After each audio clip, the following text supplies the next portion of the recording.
So if you're a self-employed borrower, there's a lot of steps that you're gonna have to take to get approved for a mortgage, and I'm here to help. And the main key to getting approved is to make sure you're working with an experienced lender, because there's a lot of nuances. So you wanna make sure someone that has experience with self-employed borrowers so they can make sure they can use all the income possible. Now first, let's start with the definition of what we call a self-employed borrower. This is anyone that either owns 25% or more of a company, or that's paid like a contract employee, through 1099. So you might be working for another company, but if you're paid 1099, that's still considered self-employed. A good example of this is I had a client. They've been working for this company for 10 years, but 2 years ago, they changed it from W-2 to 1099. Now the client thought it was great because they could start adding expenses and reduce their taxable income, but the downside is that's self-employed. However, once we got through the tax returns and we're able to look at everything, we added back some non-cash expenses like depreciation, and that way we're able to qualify them and get them their home loan.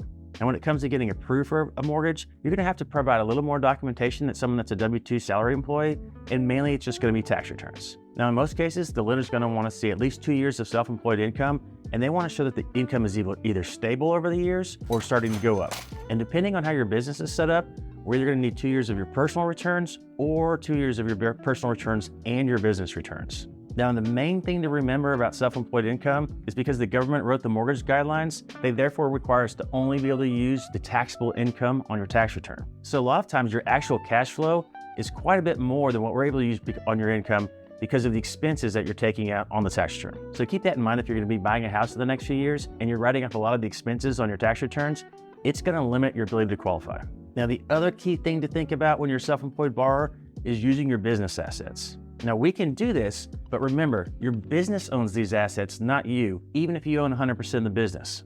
And the main reason we look at it this way is because if you're gonna be taking money out of the business, we have to make sure that the business is still able to operate with those funds out. Because if your company can't make money when you take the money out, we can't count that as income. So as you can see, there's a lot of details that go into this. So you do wanna make sure that you're working with a loan officer that has experience with self-employed borrowers and can make sure they analyze everything and get as much income as possible for you to qualify. And the good news is, even if you don't qualify for a traditional mortgage, we do have some other loan products out there like bank statement loans and asset depletion. So contact me for a free mortgage consultation to learn more.